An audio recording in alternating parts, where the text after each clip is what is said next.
All right, what is going on, everybody? Welcome back to another day of SaberSim's DFS office hours. Today is Tuesday, July 30th of 2024. Looking ahead here, we have an 8-game MLB main slate on this Tuesday evening, so it should be a fun day of DFS. For those of you who are new here, welcome. My name is Andrew. I'm one of the coaches over here at SaberSim. This is a show where we go over how to use the SaberSim app, answer any and all DFS-related questions. Get your questions in one of three ways here. First off, send us an email, support@sabersim.com. Second, post it live in the YouTube chat. Third way, post it in the office hours channel in our Discord server. If you're not in our Discord and wanting to get access to that channel, there is a link in the description of this video. You also get access to our similar channels, individual sport channels, and you get access to the rest of the SaberSim team. So can't say enough good things about the Discord.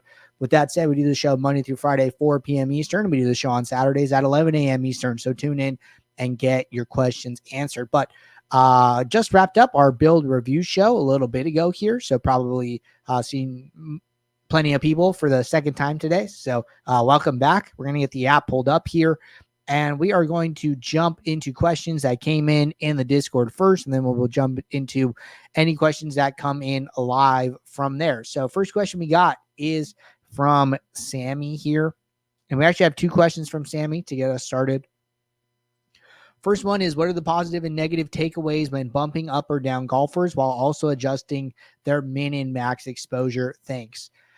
Honestly, I'm not sure, if I guess it depends why you're doing these things, right? I think that's always going to be a big part of this is why are you making these adjustments, right? And we can go to the Olympic slate for, looks like it's teeing off tomorrow here.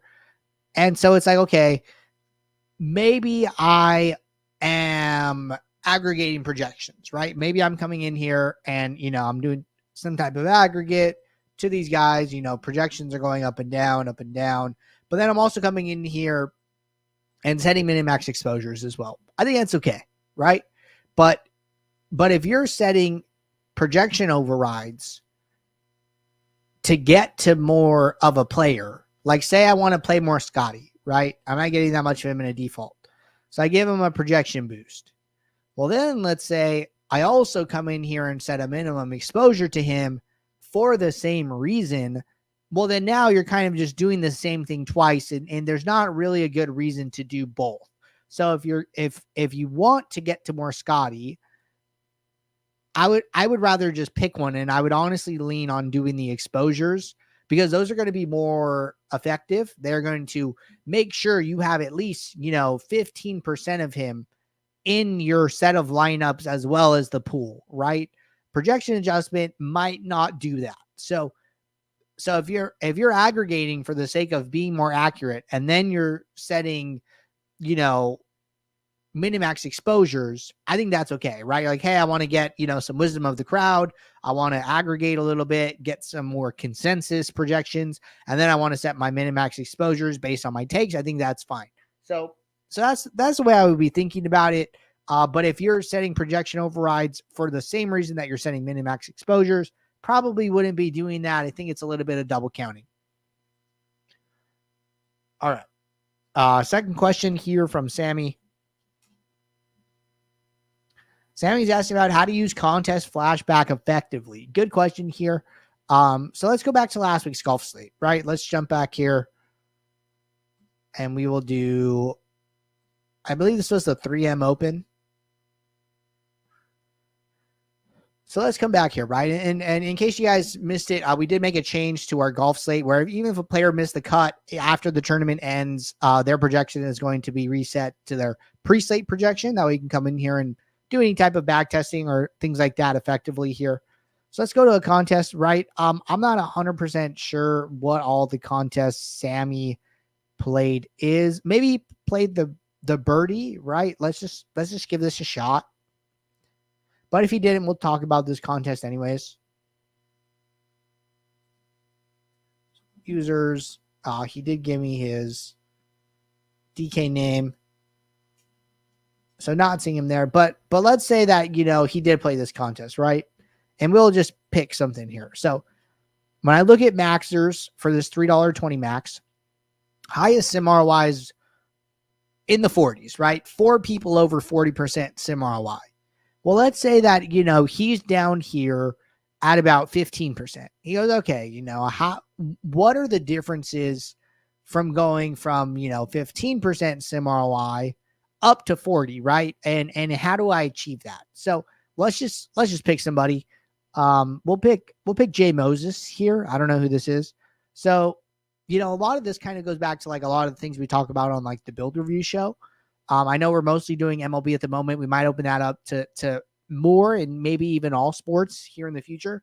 But let's just say that, you are Jay Moses, right? So what I want to do first, I always recommend doing two things, is compare your lineups and your portfolio characteristics to the highest sim ROI portfolios, maybe the top 1 or 2 here, see what the differences are, and then go and do the same thing and look at the persons who maxed out the biggest contest of that week, right? The players that are maxing out the biggest contest are going to be some of the best players in the lobby, highest bankrolls, long-term winners, which is why they can afford to play those big contests, right? So if I'm you, right, I'm like, okay, I'm Jay Moses, right? Average salary 49.7, okay. Sim ROI 15%, sim average score 431. Not bad. And then I come up here and I go and look at the top. Okay, 49.8, 49% sim ROI. Actually a lower sim average score, right? 427. Really, really interesting. And then you see a little bit of difference here. 427, second highest is 435, third highest is 427 again. So projection, as interesting as it is, fluctuates quite heavily here for some of the highest sim ROI lineups. So I think this comes down a little bit, maybe even possibly more due to lineup construction and individual players, right? So if I click on this highest sim ROI player, maybe I want to go and look at how they handled the highest owned golfers, right? And then I want to see what they did, where they got their leverage. So for the highest owned golfers, slightly under, kind of matching-ish with Tony Finau. I mean, these exposures move by like 5% every time you move somebody here. But as far as like the top owned golfers, right? Nobody more than 30% owned in their set here, right? And then if we scroll down and look at some of these, lower owned golfers, right? They're taking a lot more shots down here. They are, 25% Rio Hizatsu.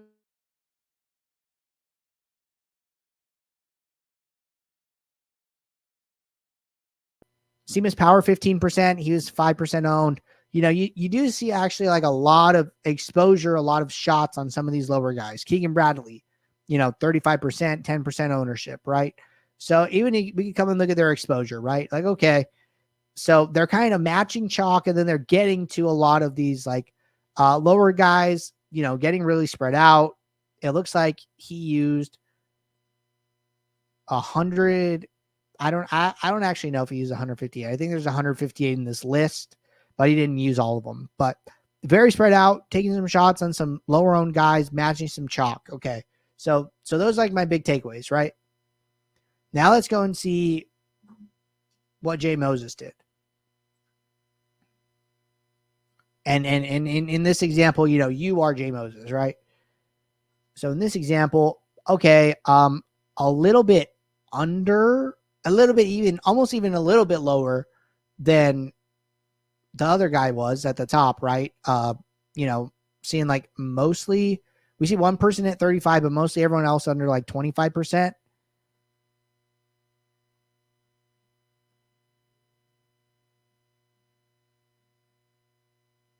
And possibly like a little bit more concentrated. I feel like we probably saw like a little bit more, being a little bit more spread out with like some of these names here.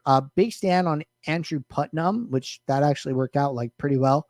So that's pretty cool. But this is like kind of what you're trying to do, right? And wow, Max Grazerman, 40%, 8% ownership.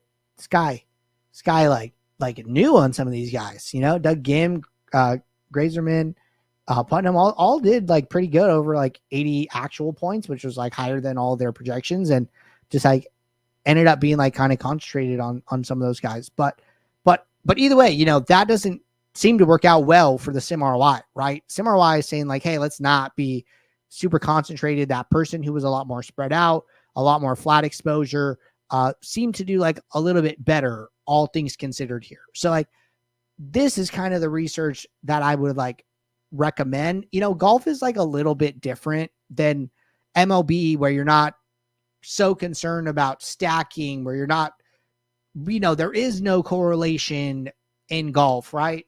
So I think there's like a little bit less things to look at, but nevertheless, you know, this is the research that you're trying to do. And then I would go and look at, you know, the highest, the biggest prize pool contest of the week here, you know, go to users, look at 150 maxers, and then say, okay, I've seen how, you know, people in those contests are handling those things. What about this bigger contest, right? We see a sim average score, 428, a lot of unique lineups, a lot of salary used in these lineups, 49.8 average. And, you know, I would go in here and I would see, you know, how this person handled those same situations, right? And we could see, hey, where do they get their leverage?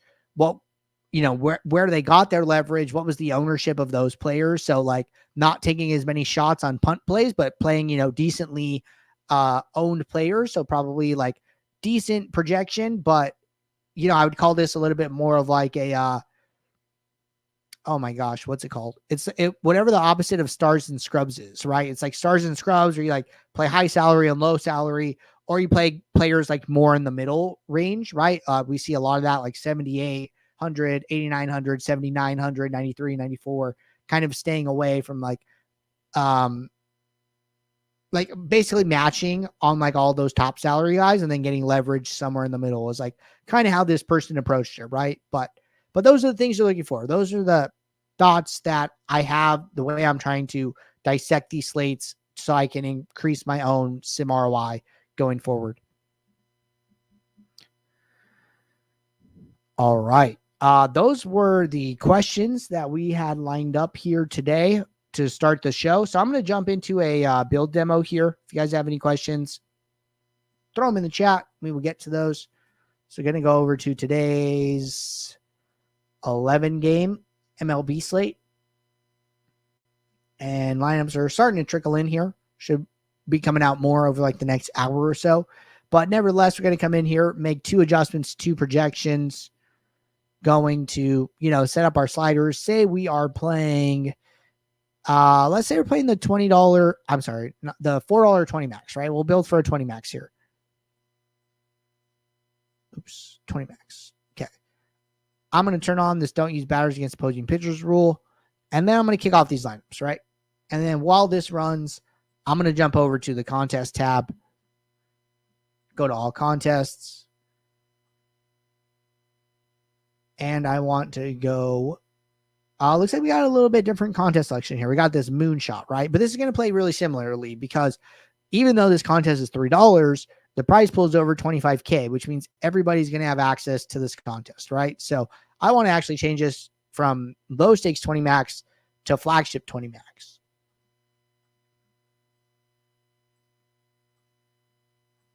All right. So we have 2 sims set up. I'm going to do like the self sim method for this demo.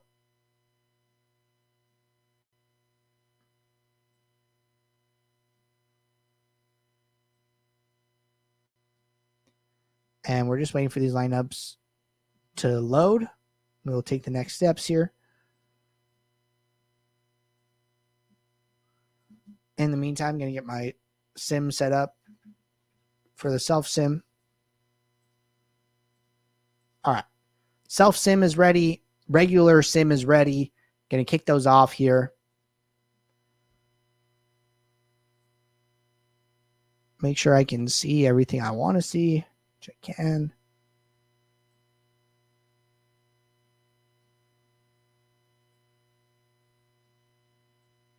And we are just waiting for the contest sim to finish. Again, we're doing a 20 max here.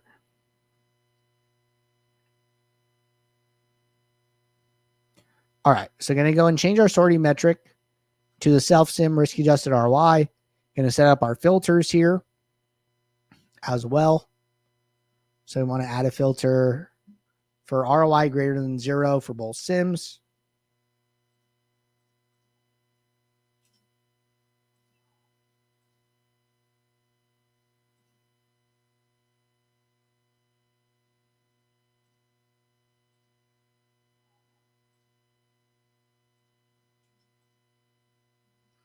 Okay, looks good. Now I'm going to set up these aggregate metrics. I saw one today from a user that I thought was pretty cool on the build review show, where they set one up for minimum ROI for the self sim, which I thought was cool, right? Because instead of like scrolling down to the last lineup in your set and like viewing this, you can just view it right here and you don't have to go, scrolling.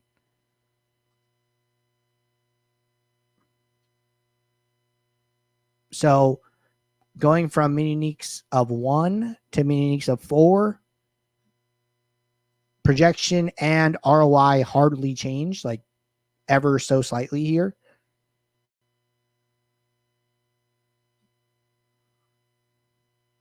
Still getting a ton of Seattle here, so probably want to increase this further. Mini uniques of 5. Projection goes down like about a point, maybe a little bit more. ROI only down like 1%, so seems okay. Let's try a little bit higher. Okay, ROI goes down about 10% here, so we're probably approaching like decision territory here. What I would rather do at this point, rather than try and go further, is, we have Dylan Moore in 50% of our lineups. We have Cal Raleigh in 35%, and then Randy Rosarina in like 30%. I'd probably rather just either cap the players or cap the team itself here. They're in a ton of lineups already, like 38%. They're the highest run total team on the slate, tied with a couple teams, Arizona, Kansas City. But the individual player exposure is also high, like 21%. For batters, I'm probably a little bit more conservative. So I want to be like closer to like the 2x range here. So I wouldn't mind dropping more down to like 40%. And then maybe dropping Raleigh down to like 30. I kind of want to like put a little bit of a cap here. That way other guys don't shoot up. So like I might just like cap a Rose Arena at 30 as well. Just make sure like he doesn't come flying up here. And then hit apply. And then that looks good, right? So we have those 3 guys up at the top. We're okay with their exposure levels. And then we have no one else really like shooting up the ranks here. So batter exposures look good to me. Still, our lowest sim ROI lineup is 40%. Pitchers look fine. Nobody more than like 2x their ownership. Robbie Ray, 31%. He's in 60% of our lineups. That looks okay to me. These leverages look fine. Griffin Canning like 2x here, probably like a pay down option at 6,700. So nothing making me nervous. Playing a lot of 5 stacks, playing 1, 3, 3, 2. I think it's okay to let that one slip in here. But 19 out of our 20 lineups have at least a 4 stack. And then 17 out of 20 have at least a 5 stack. So this looks solid to me, right? I'm really happy with what we're seeing here. And I would be happy playing these lineups. So we're still staying in, top 10% of our remaining pool here. So these are some strong lineups. I'd be good with these. But all right. Taking a peek here. No more questions in the Discord or the YouTube chat. So I think we're going to get out of here. Appreciate you guys tuning in. I will be right back here tomorrow, 4 p.m. Eastern for our first show of the day, and then 5 p.m. Eastern for our build review show. So if you guys are building lineups tonight, want to get your lineups reviewed live on stream, drop your username in the Office Hours channel in Discord.